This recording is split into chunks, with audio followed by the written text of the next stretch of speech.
Hello and welcome to Reportage. This is Danish bin Nabi. In today's segment of Reportage, I have an important book titled Bhima Koregaon Challenging Caste, which is written by Mr. Ajaz Ashraf. This book is a vital and essential read to understand the Bhima Koregaon case and how the state arrested human rights activists, around 16 human rights activists. More from the author. Ajaz, in the book, you have interviewed many families of these human rights who were put behind bars in the Bhima Koregaon case. Tell us about their stories. How much time did it take to conduct these interviews with these victims, with these families rather, not with the victims? Okay. So this has a background. What has appeared in the book is is not is not like really what I did for the book. In 2022, for 5 months, I did a series on people who had been incarcerated under the Unlawful Activities Prevention Act. So there were many families, and those families involved not only families of those who had been incarcerated under UAPA, but also those who were involved in who had been arrested in the Delhi riots and booked under the same law. So, and then I did this series, and I write a column in a midday newspaper, and every Monday I focused on one family, and this continued for 5 months. So essentially all those profiles were collected and republished in the book. Some I don't think I updated any. There were certain interviews that I did, for instance, with Sudha Bhardwaj and her daughter. These are also there in the book. I also interviewed Bhima Koregaon organizer, Justice Kholse Patil, and Justice Kholse Patil, which are subsequently updated. The only interview that was conducted fresh was with Varvara Rao's wife. So, do you think, and how much time did it take for these interviews? So these used to be very long conversations. And these was, as I said, that because the series was carried over for 5 months, so yes, the interviews were spread over 5 months. And there was to and fro, and because it's a sensitive case, in some instances, I also kind of related to them what I'm going to write. But the final copy was mine, and so it took a long time in the sense that it was staggered over a period of time. But yeah. Sir, do you think that these families, they will in their generations, their next generations of these families, do you think they will be willing to work with the state, or will they choose activism or people's work, which obviously is always against what the are state? You saying? I mean, I didn't really get are you saying that the next generation of these families? Yes. Will they be willing to work with the state, or it's very hard for me to tell, but I mean, I understand what you're asking. In a certain sense, yes, they've seen the darker side of the state, and so would they be comfortable serving it? I do not know. I mean, it never really occurred to me to ask them, but I assume that because of the suffering they have seen of their relatives, they will probably be on the other side, trying to reform the state rather than joining it. So, in the start of the book, you have given the historic context of Bhima Koregaon. Why did these activists choose this, which dates back to British history? Sir, in the start of the book, you have given the Bhima Koregaon's history and traces its history back to the British era. Why did these human rights activists chose this very site? for their protests? No, I mean, they didn't really choose the site for the protest. So there are two parts to it. One was that on December 31st, 2017, uh, certain civil society groups, about 260 of them, coming together under Bhima Koregaon Shaurya Din Abhiyan, Prerna Abhiyan, they came under this umbrella and held a cultural program in Pune, right? So, I mean, why did they choose Pune? They chose Pune because the following day was the 200th anniversary of the Bhima Koregaon battle. And in this battle, as you would probably know, a small British Indian army defeated Bajirao II, the Peshwa ruler, which triggered a countdown for the dismantling of the Peshwa Empire. What did the Elgar Parishad was styled as a kind of a protest against the new Peshwai. What is the new Peshwai? The Peshwa's rule is generally remembered in Maharashtra as the time when there existed Brahminical hegemony and the Peshwa rulers were discriminatory towards the lower caste.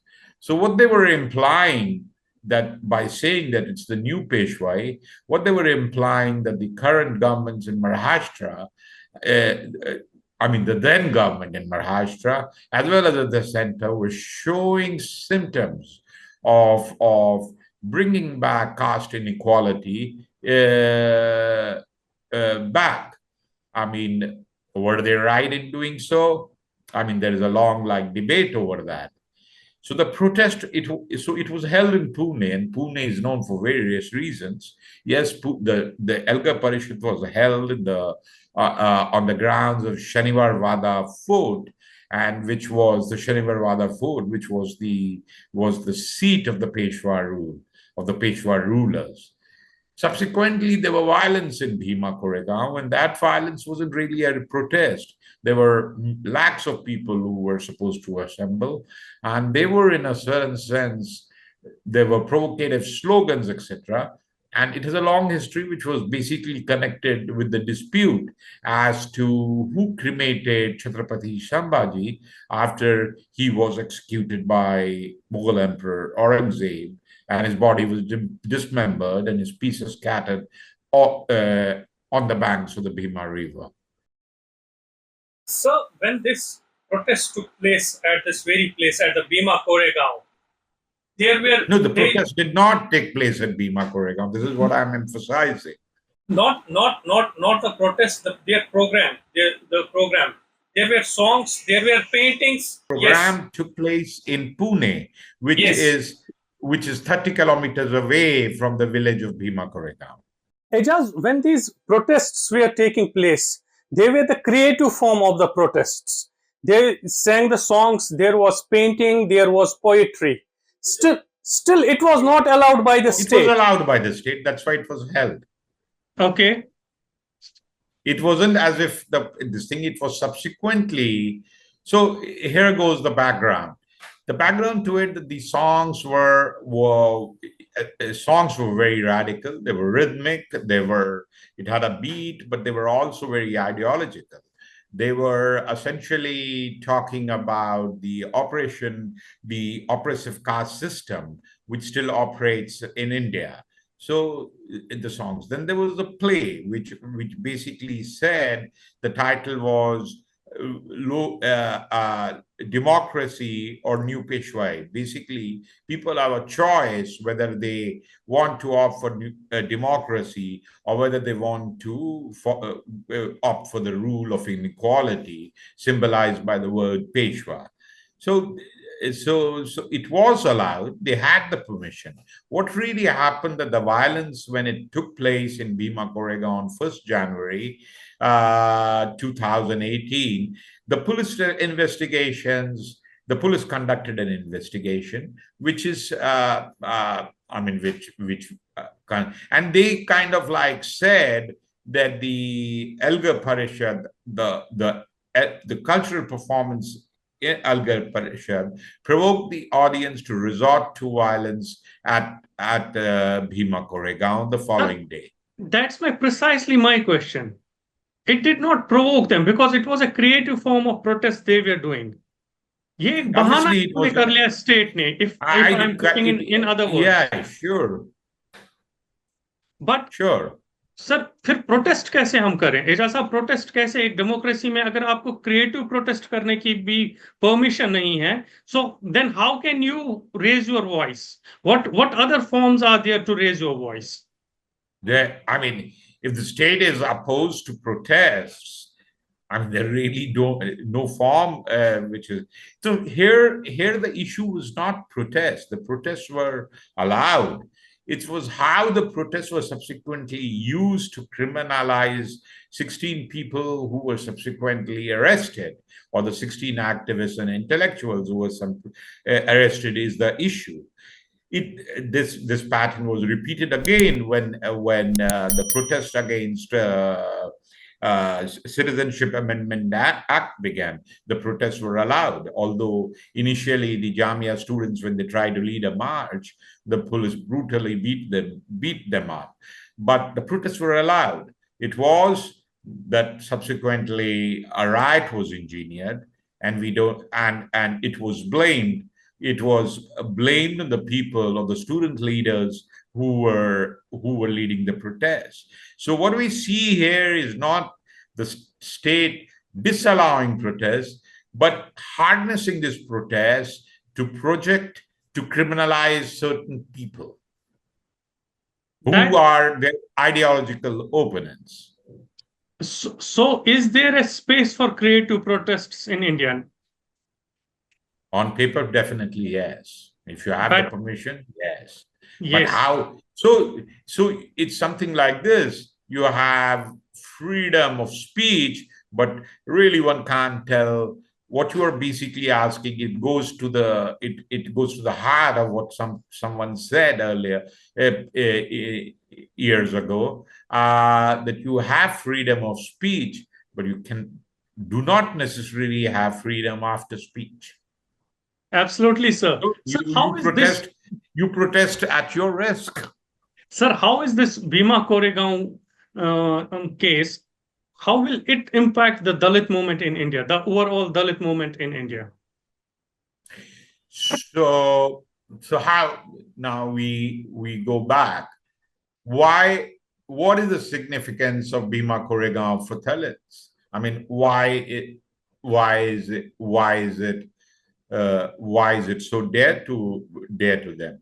Now, when the British Indian Army that defeated Baji Rao II had a substantial segment of the Mahar soldiers who were then considered untouchables, or who were classified as untouchables. Now, 22 of them perished in the battlefield, and their names are etched on the victory pillar, which the British erected at Bhima Koregaon to commemorate the significance of the battle. Right. So Dalits look upon it as a symbol of the Vela. But more importantly, what I think is that by celebrating Battle of Bhima Koregaon, they lay claims to history. They lay claims to the role in history beyond just being looked upon as helpless untouchables at the mercy of those who were in power. So in that sense, it is a very important symbol for them. It has also been used for a variety of purposes in the past. In 1892, when the British Indian Army stopped recruiting Mahars because they were not classified under what is called the martial race, former Mahar soldiers who had served the British Army quite admirably, and of which we have ample documents to support this contention, they began gathering at the victory pillar on 1st January of every year. They did this to remind the British about their role. In 1927, January 1st, this former a Dalit leader, Kamble, yeah, Shivram Kamble took Dr. Ambedkar over there, where he's said to have delivered the speech. So it has always had a significance. It has been obviously reimagined over decades, and so in 1980s there was a rise, or there was a growing intensity of Dalit movement in Maharashtra, where 70s and 80s, which was symbolized by the Dalit Panthers. And thereafter, then you started people started assembling at the Victory Pillar every January 1st in much larger numbers, and now they gather there in lakhs. Now, obviously, the violence war at Bhima Koregaon, which in a certain sense seems scripted, was in a way trying to overturn history, or was trying to disparage this the symbol of what the symbol of Bhima Koregaon was for Dalits. But that has obviously not succeeded, because Dalits continue to go there thereafter. So, so the Dalit movement, it will not have a negative impact on the Dalit movement. I don't think so. No. Sir, my last two questions. But obviously, yes, somewhere it communicates to them that there is a price to pay for protesting against the state, because on January 3, there was a Bandh call to protest against the violence at Bhima Koregaon on January 1. So thousands of Dalits were actually booked for participating in the Bandh, or for blocking roads, or blocking rail tracks. A good number of them were also taken into custody. So there was this thing. We also recognize, you should also remember that the violence that when the Scheduled Caste and Scheduled Tribe Prevention of Atrocity Act was diluted by the Supreme Court, there was a Bharat Bandh organized by Dalit organizations, which was successful, but also saw violence, and also saw the state book people who had participated in the Bandh. Sir, my last two questions before we wind up this interview, and they have nothing to do with your book, but I must ask you about it. Do you have any similar ideas on the similar pattern, any book coming on Kashmir? Why do you ask me that? I don't stay in Kashmir. I just want to know, is there any book in the pipeline that you are writing on Kashmir? No, I don't think so. No. My last question. There's no idea, but it just amuses me. Why did you get the idea I would be writing in Kashmir? I have written pieces, but they're not sufficient to constitute a book. I get it, sir. My last question. Today, journalists, the Gen Z journalists, which we call them, they are more their interest lies in more clicks and views on their shorts, which is the social media. Do you have a word for them? How to improve their storytelling? How could you improve your story? I mean, I really don't know. There's nothing much you can do other than hard labor. And even what you call views, the views need to be, for me, a good opinion piece is one which is backed by evidence of what the person claims, and it should be backed by evidence which goes in the past, or what I mean to say, there should be some kind of historical evidence. As far as social media, I mean, they're both good and bad parts. There are people like you who are today using this too is a social media, and you're using it to talk to authors. There's so many other people who had to leave organizations for a variety of purposes, and they started their own channels, and they are independent. They're also very successful. So it all depends on how you use it. But basic tenets of journalism should not be ignored, I suppose, which is basically to verify facts, basically, yeah. Mr. Ajaz, pleasure talking to you. Let me hold your book once again so that it reaches maximum readers.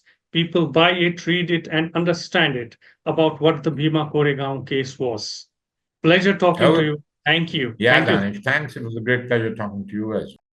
Please subscribe to our channel Reportage and press the bell icon to remain updated.